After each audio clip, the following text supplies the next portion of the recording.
Est-ce qu'il est trop tard pour éviter une catastrophe? Oui. J'aime bien les gens qui disent « mais non, on va pouvoir y arriver ». La vie sur Terre est en train de s'effondrer, mec. Et c'est déjà le cas, c'est pas un truc futur, c'est déjà le cas, c'est observé. Et tu oses avoir l'indécence d'être optimiste sur l'avenir? La transition est actuellement, factuellement, en train d'échouer.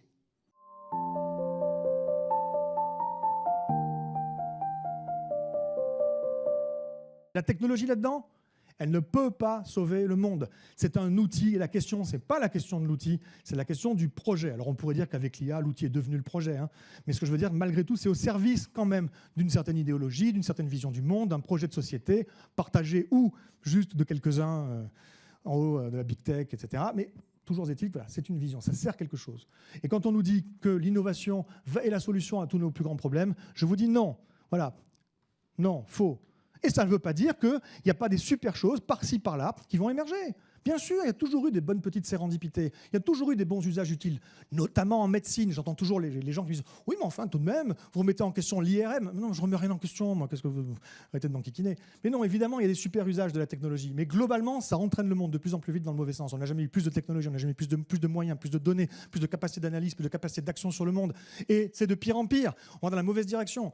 Oui, par-ci, par-là, il y a des bonnes choses. Alors, pointer les bonnes choses et être naïvement candide et optimiste sur la transition écologique qu'on va réussir grâce aux renouvelables, ça, pour moi, ça relève un petit peu à dire, excusez-moi, point Godwin, ça relève un peu à dire, Hitler n'a pas dit que des bêtises.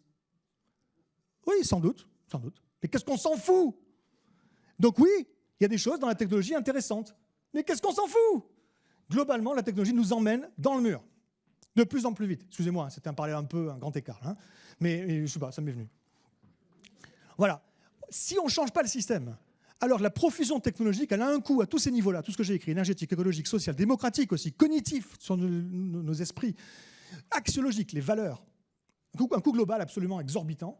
C'est un net négatif clair en valeur absolue, et c'est de pire en pire, et ça nous éloigne de toute perspective d'une économie circulaire, parce que plus on met d'électronique, plus il y a de micro-composants, moins c'est circularisable. On ne va pas aller se faire chier à récupérer un nanogramme de néodyme dans un micro-composant électronique, hein. C'est juste pas possible ou pas raisonnable économiquement. Bref, quand on nous dit que l'intelligence artificielle va sauver le monde, moi ce que je vous dis, c'est surtout, non, aujourd'hui elle est utilisée pour générer beaucoup de conneries, beaucoup de fake news ou de fake machin. Elle est utilisée par les compagnies pétrolières pour aller chercher encore plus de pétrole. Elle est utilisée, et je vous invite à aller écouter l'audition de Eric Schmidt, l'ancien PDG de Google, devant la Chambre des représentants en avril dernier. Elle est utilisée pour l'intelligence artificielle. L'intelligence artificielle, elle est utilisée parce que c'est une obligation. Voilà. Si on l'écoute, il dit mais c'est la priorité maximum sur toutes les autres. C'est une question de sécurité nationale, c'est une question d'économie, de souveraineté, de puissance, de machin, de paix dans le monde, etc. Enfin, tout.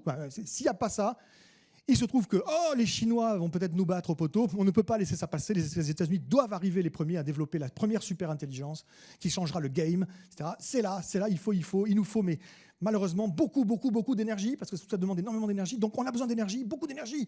Allez-y, donnez-nous de l'énergie. Qu'elle soit verte ou pas, on s'en fout. Voilà. Ce qui est en train de se produire, c'est qu'on donne toute liberté à ces gens-là. Trump, dans son Big Beautiful Bill qui est passé en juillet dernier, a levé toutes. C'est pas qu'il a levé les restrictions, il a rendu illégal de mettre des restrictions de quelque forme que ce soit aux entreprises qui développent l'intelligence artificielle. Aucune bride. Sinon, c'est illégal, c'est punissable par la loi de vouloir réguler.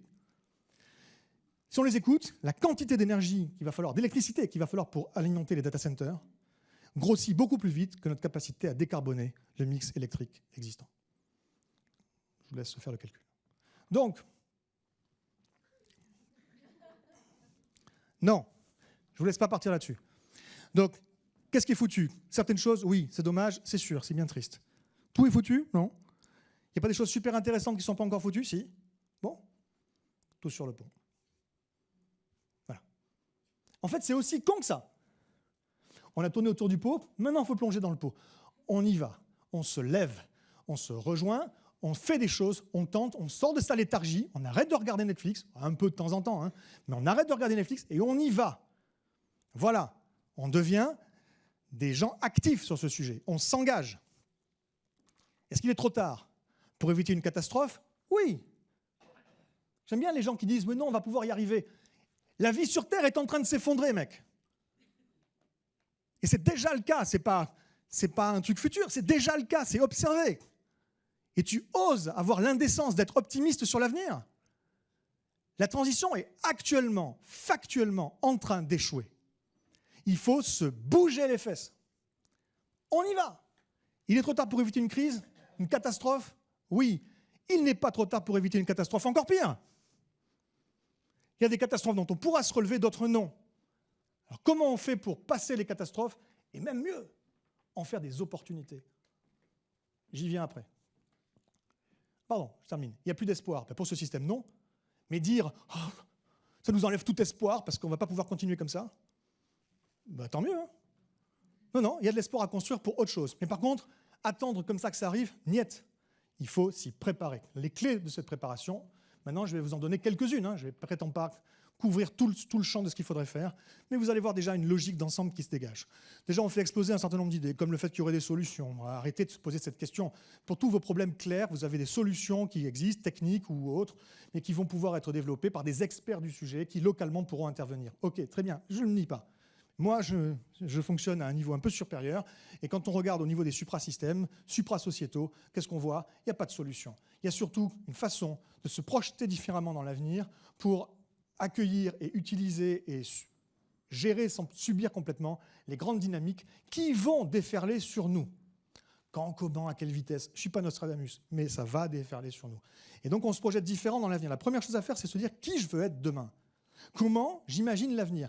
Et imaginer l'avenir, ce n'est pas juste imaginer un autre modèle de société, c'est s'imaginer soi-même agissant dans ce modèle de société, soi-même empouvoiré, avec de nouveaux pouvoirs, devenant héros de ce monde-là. Voilà, il faut que ce soit incarné.